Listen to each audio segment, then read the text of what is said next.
How confident are you in Arcangelo's chances to win the Travers? I'm confident in our preparations. I'm confident we've done everything we're supposed to do to have him prepared. You know, sometimes you got to step back and believe and let fate do. Why does that make you emotional?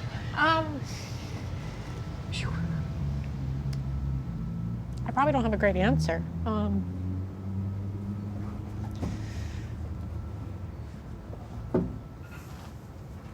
think it brings the journey into that moment and the adversities of the journey of the horse or me or the team. And so, you know, in that moment, there's nothing we can control at that point, right? We've done all of our due diligence, we've done all of our work, our horse is thriving and happy, and so I'm confident in the horse because I know he believes in us. And that makes me emotional because it's like, for a non-verbal animal to lean into you and be like, I got you. Like, that's such a gift. It's so amazing. And so I don't ever take that for granted from any of the horses. With obviously having this opportunity with this horse is like crazy, and so grateful and full of gratitude for him for giving us that. I mean, when moments like that strike me, I think it's because I think of the magnitude of it and its belief, like you said, it's like daring to believe that that could actually happen. And then you see it come to fruition. Yeah, you got to give it the space it needs, and like we've talked a lot about being present and giving things space, and we've used some fun, you know, sports analogies and stuff. But there's nothing I can do between today and race day to make him more fit, more prepared. You know, at this point, it's keeping him in that routine, so he's thriving in his routine. But none of us, any of us that are running in this race, none of us can change their fitness. So you're either ready to run today, or you're not. And so that's about you guys and all the hard work that goes into it. What about him? If Arcangelo wins the Travers Stakes, what in your mind does it say about this horse? You know, part of being a smaller trainer and wanting to maintain a smaller footprint is you come with an extra layer of public scrutiny and doubt and all of those things. And so, you know, I think I've spent most of my life being, I don't want to say the underdog, because I don't like how that box, I'm not big on putting people and things in boxes, but I've never been worried about working harder to show the skill set or the passion about something. But I think a horse like him in a smaller size stable is everything that is awesome about this sport. Because the horse doesn't care about the white noise. They don't hear it. They don't know what their expectation is. They don't know who their parents are. Your parents are this, so you're supposed to do this. None of that exists for them.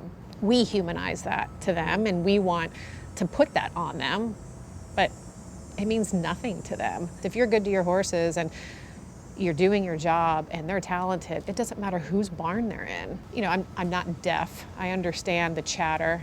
I start tuning the chatter out, basically, at this point until we run. So what kind of chatter do you hear or feel? What's the message that you feel like it is? You know, what would the horse have done in someone else's barn, in the bigger barn? If John would have sold the horse, and, you know, who would the horse be if it wasn't with me? And it's like, I don't know, doesn't really matter, because here's where we are. And we've done some pretty cool things together at this point. So, and I know, this isn't an I think, this is an I know. If I wasn't the trainer of this horse, he'd be coming into this race as the horse to beat, period. And so I'm so blessed that John, his owner, doesn't care about that part. And the horse is going to have to prove it through his performance and showing up each and every day. And that's just kind of a hoofprint of who I am as a person. Oh, did you say a hoofprint? I think I did. Was that intentional? No, that just came through. Are you my horse? That might be at some point, but them, you know, him, he's just gonna have to show it on the racetrack, and I'm very okay with that. Do the naysayers give you bulletin board material? Does it fuel you in some way?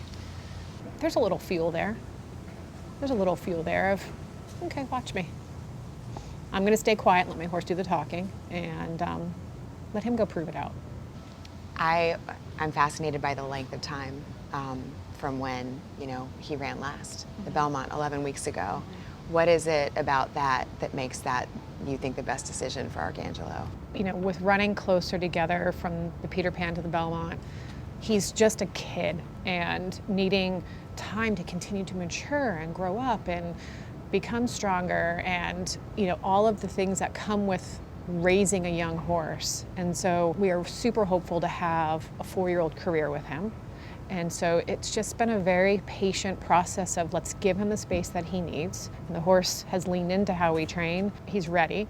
And we're literally cutting back distance from the 1.5 miles at the Belmont that he won back to 1.25 miles. We're confident and comfortable with where his fitness level is and giving him that space to put more weight on, put more strength on. He loves it up here, and so it's just the right fit for this horse at this time. So if he were to pull it off and end up in the winner's circle, and you talked about all the people that go into this and that really make it happen, what can you conceptualize what you think that would feel like for you? No. And I think that's just part of being in the moment, and there's a lot of moving parts when those things happen, and so it's kind of making sure your people are where they need to be and everyone's, checking all those boxes in the moment. But I would probably just be most happy and proud for the team and just their belief in the process and the horse, and just having that opportunity to accomplish these things in their careers is extremely meaningful.